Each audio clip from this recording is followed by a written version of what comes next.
जय श्री कृष्णा। ओम नमः शिवाय। गुरुर्ब्रह्मा गुरुर्विष्णु गुरुदेवो महेश्वर गुरुर्साक्षात् परम ब्रह्म तस्मै श्री गुरुवे नमः। ओम श्री गुरुदेवाय नमः। 17वां अध्याय चल रहा था, श्रद्धा त्रय विभाग योग। तो जैसे 3 तरह का गुण होता है ना, 3 गुणों से हमारा स्वभाव होता है। हमारी श्रद्धा भी 3 तरह की होती है गुण, इसलिए कहा गया श्रद्धा त्रय विभाग योग। तो हमने इसमें पढ़ा था कि भगवान ने बोला था कि जैसे मनुष्य का गुणों के आधार पर स्वभाव होता है, उनके अंतर के भाव होते हैं, उसी के अनुसार उनका श्रद्धा भी होती है।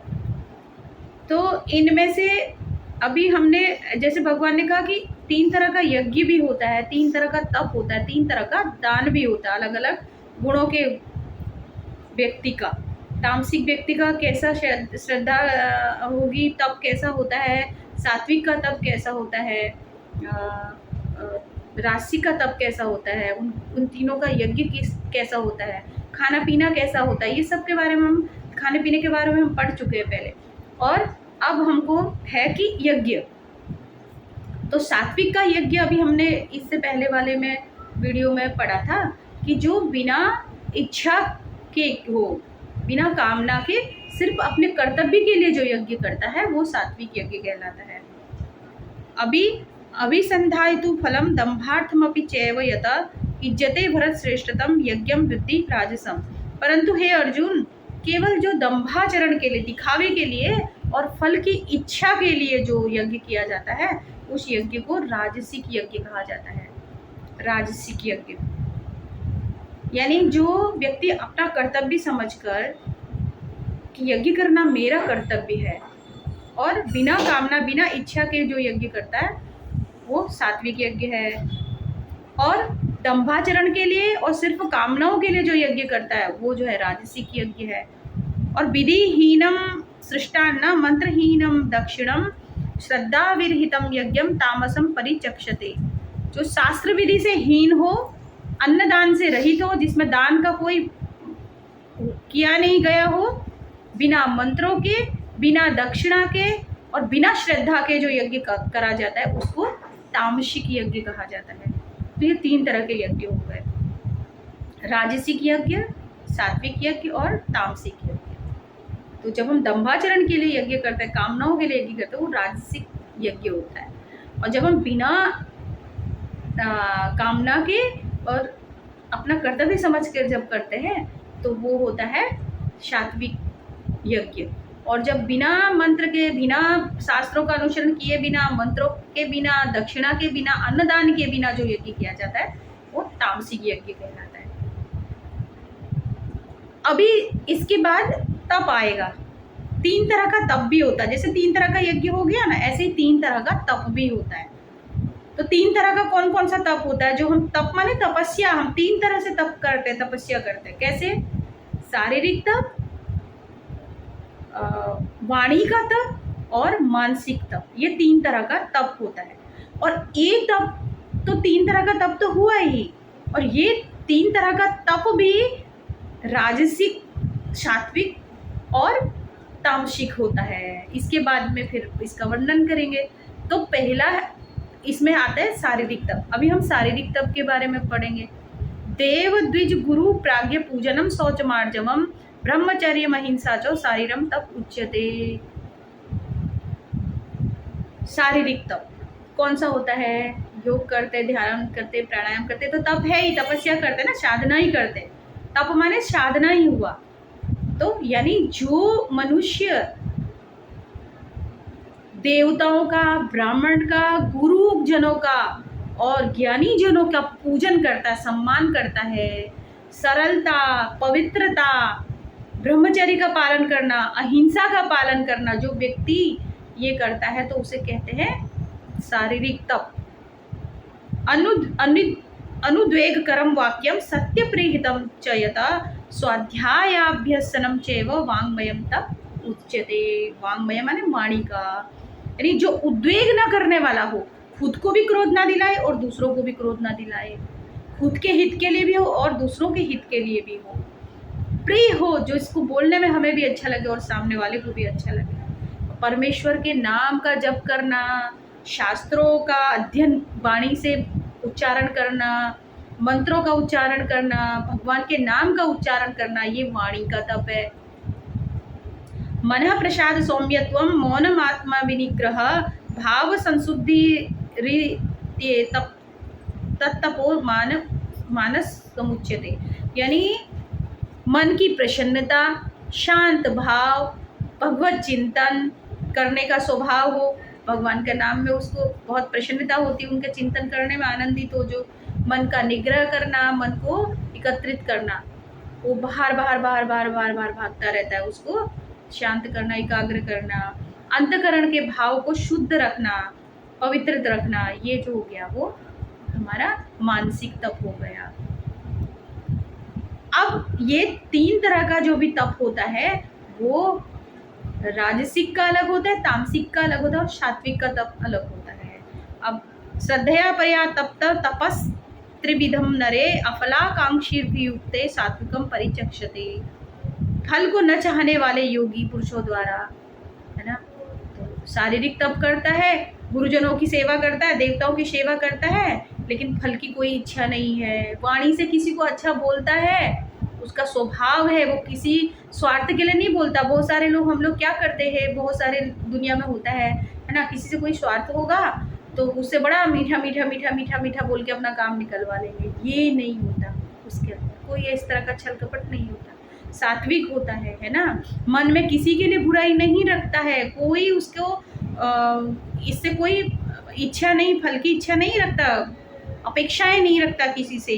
ये जो है 3 प्रकार के तप को सात्विक तप कहते हैं। सत्कार मान पूजार्थम तपोदम्भेन चैव यथा क्रियते तदिह प्रोक्तम राजसम चलम ध्रुवम। जो तप सत्कार मान और पूजा के लिए, किसी से मीठा भी बोलना है तो इसलिए क्योंकि बदले में वो मुझे सम्मान देगा, किसी का सम्मान करना है इसलिए क्योंकि उससे मुझे कुछ चाहिए, ये देखो, किसी को मीठा बोलता, मीठा मीठा मीठा मीठा बोलता है, लेकिन काम निकलवाने के लिए मन में बहुत सारा उल्टा पुल्टा रखे रहा, कि दंभाचरण वाले दिखावे के लिए जो करता है ना, स्वार्थ के लिए जो करता है, स्वार्थ स्वभाव पाखंड से जो किया जाता है, उसे राजसिक तप कहा जाता है। मूढ़ग्राहेणात्मनो यत् पीड़या क्रियते तप परस्योत्साधनार्थम वा तत्तामस समुदाहृतम। जो तप मूर्ता पूर्वक हट से मन, वाणी और शरीर की पीड़ा से के सहित, है ना, जो तब अपने शरीर को पीड़ा पहुंचा रहे, पीड़ा पहुंचा रहे, पीड़ा पहुंचा रहे, दूसरों के शरीर को भी पीड़ा पहुंचा रहे, दूसरों को भी कष्ट दे रहे, है ना, हिंसा कर रहे, किसी को भी मार रहे, जानवरों को मारते हैं, पशु पक्षियों को मारते हैं, है ना, और अपने को भी दुखी करते, अपने को भी हिंसा करते, अपने ऊपर भी, और क्या करते हैं, दूसरे का अनिष्ट करने के लिए किया जाता है, दूसरे को नुकसान पहुंचाने के लिए जो यज्ञ किया जाता है, करते हैं ना बहुत सारे लोग, जादू टोना वोना ये सब, है ना। तो तामसिक लोग तो वैसे भी भूत और प्रेतों की ही पूजा करते हैं, तो वो लोग किसी को नुकसान पहुंचाने के लिए ही इधर उधर उसके घर में नुकसान पहुंचाना है, उसके घर में नुकसान पहुंचाना है, ये सब क्या है, तामस कहा जाता है, तामस तप है। तप है, कुछ कर तो रहा है, तपस्या मैंने साधना, कुछ करना है ना, तो साधना तो कर ही रहा है ना, लेकिन क्या है वो अज्ञानता का साधना, अज्ञानता, खुद को भी पीड़ा पहुंचाना। अरे अगर हम बुरे कर्म करेंगे, किसी को पीड़ा पहुंचाने के लिए, कोई तप करो, यज्ञ करो, कुछ भी करो, काम करो, बदले में तो मेरे पास ही आना है, कहीं थोड़ी ना जाने वाला है। अच्छा करो तब भी, बुरा करो तब भी, दोनों ही स्थिति में जो अच्छा करेगा तो लौट कर अच्छा ही आएगा, बुरा करेगा तो बुरा ही लौट कर आने वाला है। तो तामस अनिष्ट करने के लिए दूसरों के करता है, वो दूसरों को नुकसान पहुंचाने के लिए छोटी मोटी सिद्धियां प्राप्त कर ली और जाके फिर दूसरों को परेशान किया, दूसरों को परेशान करते गए, है ना। सिद्धियां उनको चाहिए ही इसलिए, और वो छोटी मोटी सिद्धियां किससे मिलती है, उनको जिनसे मिलती है उनके जैसा उनका स्वभाव भी होता है, इसलिए उसको तामस तप कहा जाता है। दातप्यमिति यद्दानम, ये तो हो गया 3 तरह का तप, 3 तरह के यज्ञ, 3 तरह के तप। अब आता है दातव्यमिति यद्दानम दीयते अनुपकारिणे देशे काले च पात्रे च तद्दानम सात्विकम स्मृतम। अब दान के बारे में बोल रहे हैं, दान देना ही कर्तव्य है कि इस शरीर इस धरती पर हम आए हैं, देखो कैसा स्वभाव है। देवत्व स्वभाव किसको कहा जाता है, सात्विक स्वभाव क्या है, इसको हमें जानना पड़ेगा। कैसे, देखो इतना सारा परोपकार धरती माँ ने हमारे ऊपर किया है ना, इतना सारा माता ने, पिता ने, गुरुओं का, सब लोगों का, परिवार के जनों का, इस समाज का हमारे ऊपर सबसे बड़ा भाग है जिसके कारण हम जी रहे हैं। बहुत सारे लोग हमारे इस अस्तित्व के लिए उत्तरदायी हैं। माता पिता तो है ही, इसके अलावा एक किसान से लेकर पूरा जो हमारे घर में अन्न आ रहा है, धन आ रहा है, कुछ भी आ रहा है, कहीं ना कहीं किसी के द्वारा आता है, किसी के सहयोग से ही वो हमारे पास पहुंचता है ना। बिना सहयोग के हम यहाँ पर हैं ही नहीं। तो सात्विक का विचार कैसा होता है कि परमात्मा ने मुझे दिया है, क्योंकि मैंने तो यहाँ लेके कुछ भी नहीं आया था ना, मैं तो नंगे हाथ आया था, कपड़े तक लेकर तो नहीं आया इस शरीर में, है ना। तो फिर मेरा क्या हो गया इस शरीर में, और ना तो जाने वाला हूँ। जो मेरा है वो मुझसे कभी छूट ही नहीं सकता ना। तो ये पदार्थ तो मेरे होते तो मेरे साथ नहीं जाते क्या, मरने के बाद भी जाते, शरीर तक नहीं जाता, बाकी तो छोड़ ही दो। तो जो इस भाव में रहता है कि परमात्मा ने मुझे ये जो भी दिया है यही दिया है, और उसके जो बाकी जन लोग हैं उनके लिए, जो उनके भलाई के लिए, पुण्य कर्मों के लिए, पुण्य अच्छे कार्यों के लिए जो दान देता है, बदले में उसको कुछ चाहिए नहीं, कृतज्ञता के भाव से देता है कि परमात्मा ने मुझे बहुत दिया है, परमात्मा ने हर क्षण मेरी हर आवश्यकता को पूर्ति किया है ना। तो ये समझकर जो दान देता है कर्तव्य भाव से, और देश काल और पात्र से प्राप्त होने पर उपकार न करने वाले के प्रति दिया जाता है ना। उपकार न किए वाले वाला उसको उससे बदले में एक थैंक यू भी नहीं चाहिए होता है ना। जो आपकी बड़ी कृपा है, आपने दान दिया, ऐसा कहने वाला भी कि भी उसको कोई कहे, ऐसी अपेक्षा भी उसको नहीं होती है। वो सिर्फ अपने कर्तव्य के लिए कृतज्ञता के भाव से जो है दान देता है, तो ऐसा दान जो है वो सात्विक कहा जाता है। यत्तु प्रत्युपकारार्थम फलम उद्देश्य वा पुनः दीयते च परिक्लिष्टम तद्दानम राजसम स्मृतम। तो ये अभी कर्तव्य से जो दिया जाता है, बदले में कुछ भी नहीं चाहिए, वो सात्विक दान हो गया।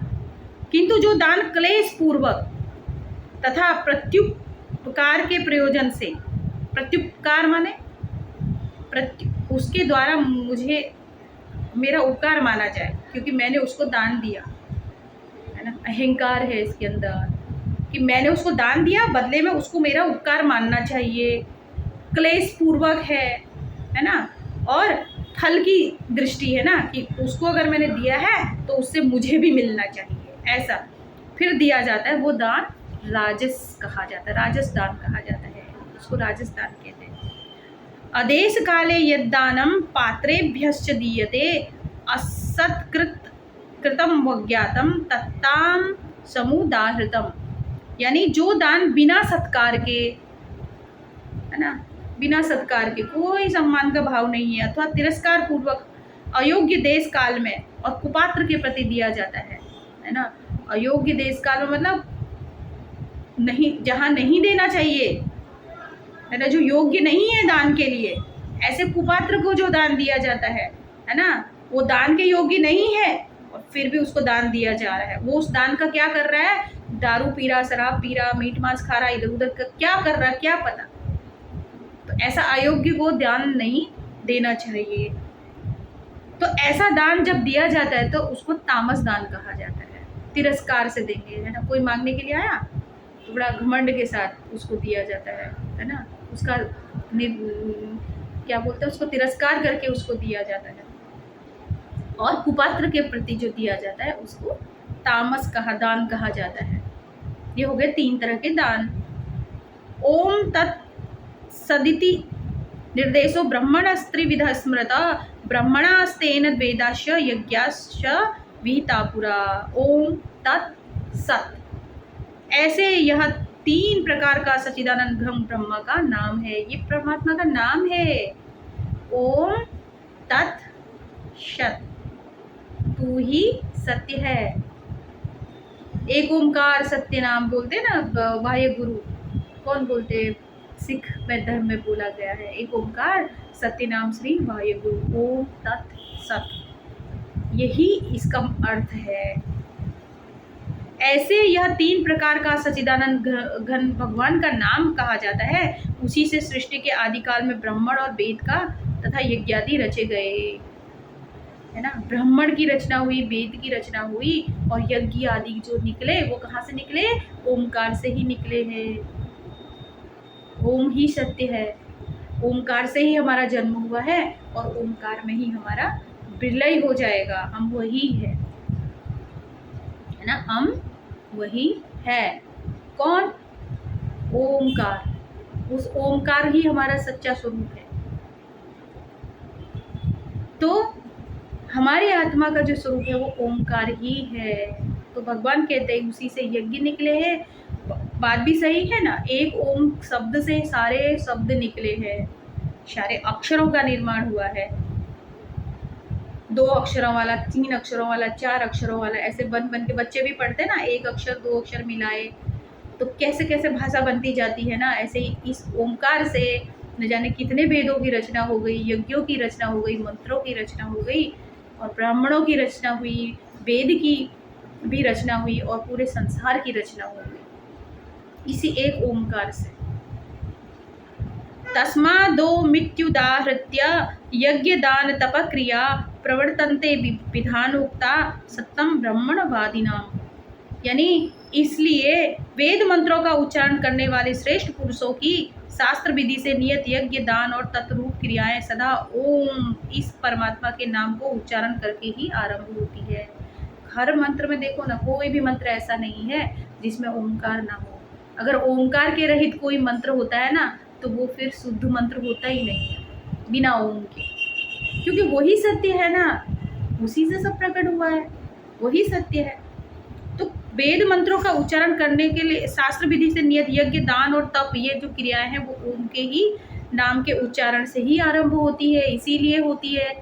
कहीं पे भी देखो ओम नमः शिवाय, ओम नमो भगवते वासुदेवाय, ओम गं गणपते नमः, ओम श्री सरस्वती नमः, ओम श्री दुर्गाय नमः, सब में हर एक मंत्र में ओम लगता है। ओम का ही वही कारण है क्योंकि उसके बिना तो हम सृष्टि की कल्पना भी नहीं कर सकते। आत्मा के बिना इस शरीर का कोई महत्व है ही नहीं। आत्मा के बिना शरीर की कल्पना कर सकते हैं, तो बस वही है। ओमकार के बिना न किसी शब्द की, न किसी भाषा की, न किसी प्राणी की, इस पूरे संसार में जो भी कुछ बना हुआ है वो सब ओमकार से ही बना हुआ है। इसलिए उसको लेकर ही मंत्र लिया जाता है। उसको लेकर जब हम मंत्र पढ़ते हैं तो वो जीवित मंत्र होता है एकदम। जैसे आत्मा से हमारा इस शरीर का होना सार्थक है, ऐसे ही हर मंत्र के साथ ओमकार होने से ही वो सार्थक है। तदित्यनभिसन्धाय फलं यज्ञ तपः क्रिया दान क्रिया स्तुति विविधा क्रियन्ते मोक्षकांक्षिभिः। तत् अर्थात तत् नाम से कहे जाने वाले परमात्मा ही सब है। सब इस भाव से फल को न चाहकर नाना प्रकार के यज्ञ तप रूप क्रिया और दान रूप क्रियाएं कल्याण की इच्छा वाले पुरुषों द्वारा की जाती है। जिनको कल्याण किस में है भाई? कल्याण किस में है? कोई भी व्यक्ति जो पैदा हुआ है इस धरती पर, उसका कल्याण किस पर है? उसका कल्याण तभी है, ये मानव जीवन तभी सार्थक है जब उस ओमकार के साथ, उस आत्मा, उस परमात्मा के साथ जब हमारा योग होता है, उसके साथ जब मन मिल जाता है तो तभी वो कल्याण है। और उसके कल्याण के लिए कौन सा यज्ञ किया जाता है? फल को न चाह कर नाना प्रकार से जब हम यज्ञ करते हैं, दान करते हैं, तप करते हैं, तो वो कल्याणकारी ही होता है। तो आज हम इसको यहीं पर ही विराम देते हैं। इससे आगे हम कल पढ़ेंगे। श्री कृष्ण गोविंद हरे मुरारे, हे नाथ नारायण वासुदेव, हे नाथ नारायण वासुदेव, हे नाथ नारायण वासुदेव। जय श्री कृष्ण।